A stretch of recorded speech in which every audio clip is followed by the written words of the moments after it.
Hello, hello, hello, and welcome to another episode of Owning Pleasure as a Black woman. Thank you so much for being here. And can I say, thank you for having patience with me. As you know, there has been some gaps since the last time that I put out an episode. And your girl was out here doing life. I was out here doing lifing real hard. So I appreciate you for coming back. I appreciate you for not giving up on me. And we're going to kind of go into what my mindset was when I took this break because I was struggling a little bit. My perfectionism was struggling a little bit. But before we get into today's episode, make sure that you go to the link and for the 7-day self-care series. Okay. It is good for you. It's going to be good to you and it's free. It's free. The things in it that you do is free. I know we believe that self-care has to cost money. We believe that self-care has to be aesthetically pleasing, but I promise you that is the commercialized view of self-care. And this 7-day series is going to let you know how simple it could be straight from your home. So go ahead and sign up for that. Now this episode is for anyone who has taken a break, me, from something that you're building, something that you absolutely love, and you spent the entire break waiting for everything to fall apart. So I'm not doing it. They're not listening anymore. If I'm not doing it, they're not going to show up anymore. If I'm not doing it, the business is going to fall apart. Even though what you build is still standing. Or maybe you haven't taken a break yet. And you haven't taken a break because you are convinced, absolutely, that if you stop, the moment you step back, the moment you choose yourself, everything is going to crumble. Now, I know that feeling. We're going to get into it. When I took my little break from the podcast, I was living it. And I'm going to tell you what happened. And we're going to walk through the feelings together and how we move through them. So I took some time away from podcasting because I had a lot of other business things going on. Again, y'all know I have a group practice. I have clinicians that I'm supporting. I also have a 9 to 5. I have a job. I have a family. And when you come up on the summertime in a group practice, sometimes depending on where you're at, things start to slow down. The sun comes out. Clients are like, oh, I feel absolutely great. And they're vacationing and spring breaking and doing all the things. So there is a drop in our practice. And so what I've been doing is preparing the clinicians for this drop, giving them ideas and helping them be creative of what they're going to do to continue to stay visible and continue to bring in a revenue stream while the caseload is low, which means I missed probably 2 or 3 weeks of dropping a podcast episode because as much as I want to batch and have something readily available, it doesn't always happen that way. And sometimes I'm creating these episodes as I go in the moment. And there was a part of me, an older version of me, the part of me we could say was in survival mode, panicked just a little bit. I didn't look at the downloads as much as I thought that I would, but I did check them from time to time. I didn't look at the analytics as much as I thought I would, but I did from time to time.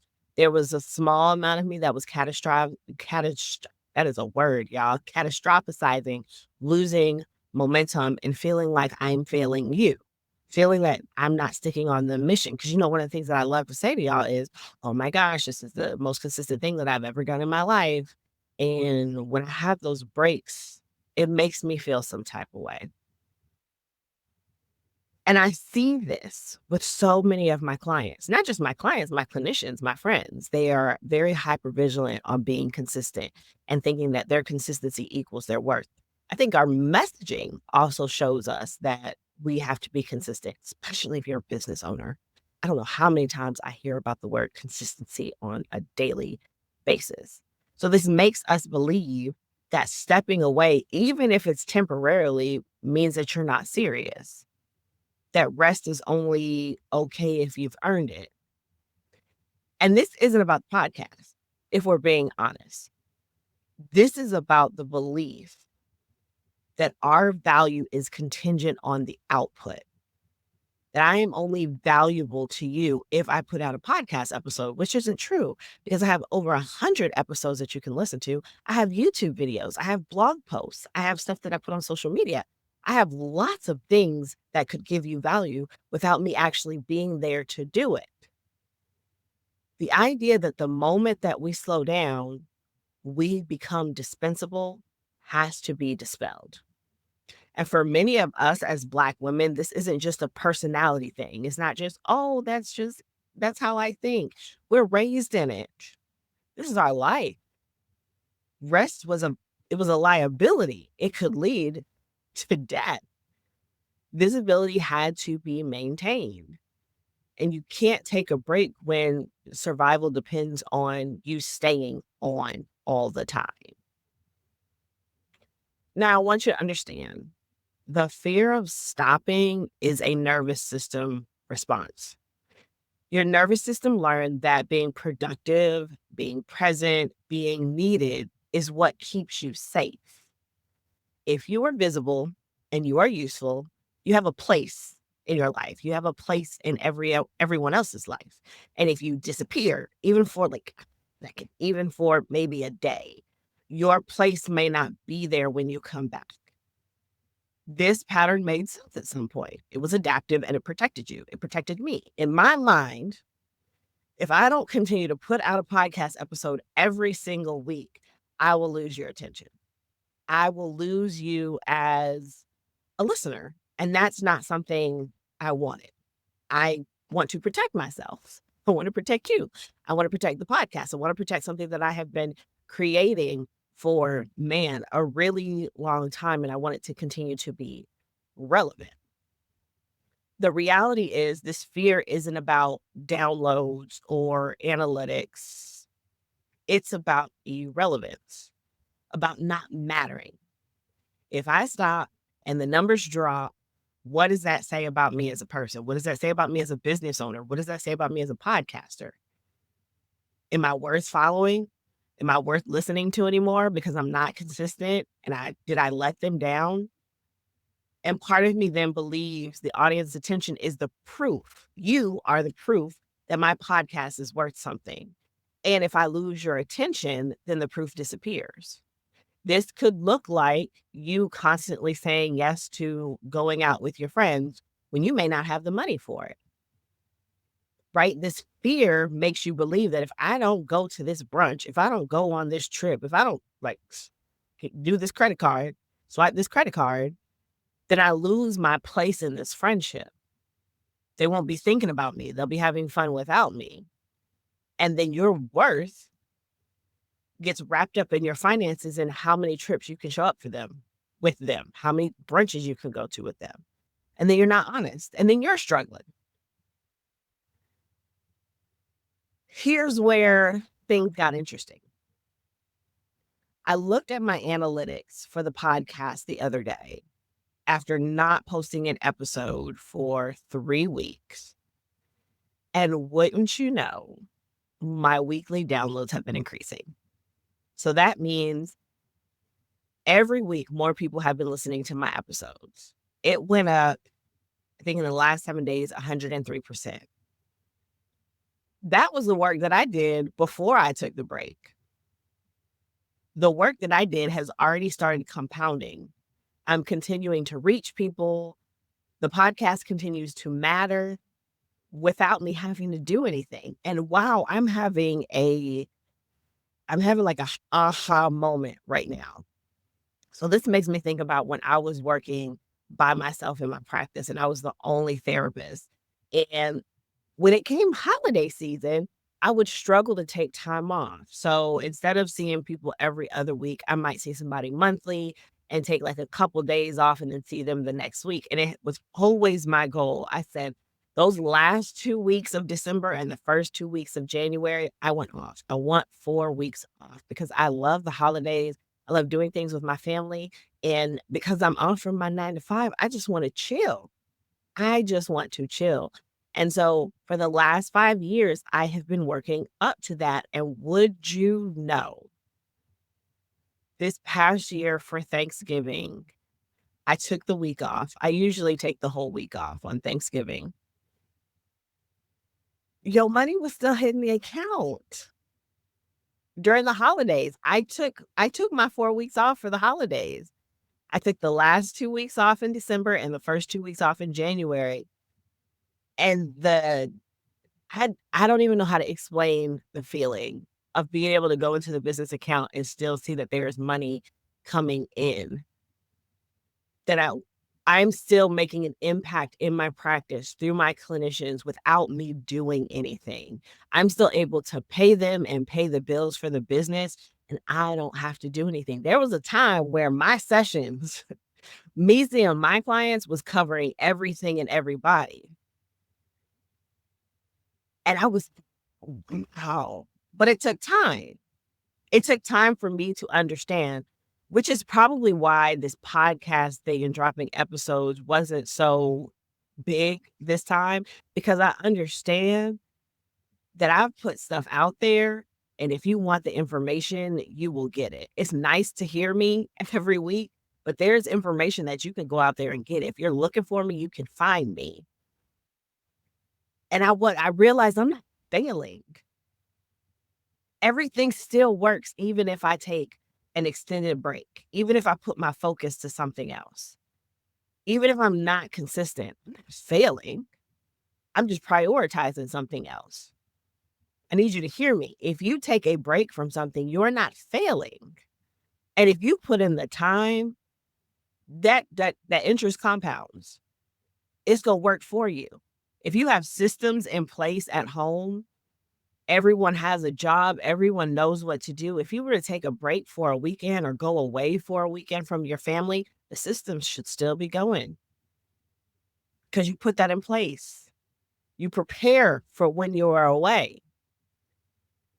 And that's what it looks like when we build something with integrity. It doesn't evaporate the moment that we step away.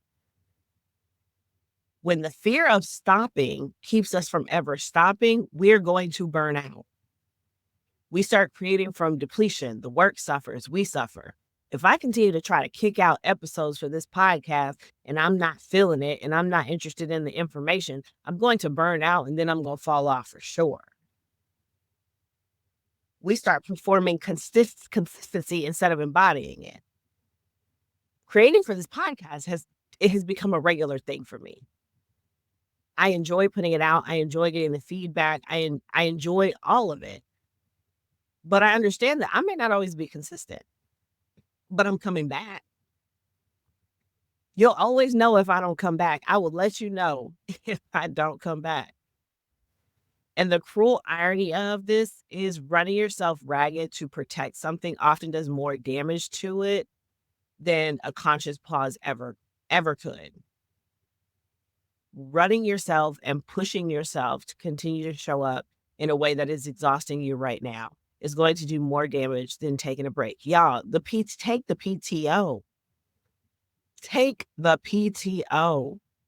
You are pushing yourself to get up when you're sick, to get up when you need a mental health day, to get up when your kid has gone through it the night before, you've lost somebody in the family, you're just struggling mentally because of the world, but you continue to go to work. You are pushing yourself to a place where one day you're going to get up and you're not going to be able to go to work and you ain't going to have no choice but to take the PTO.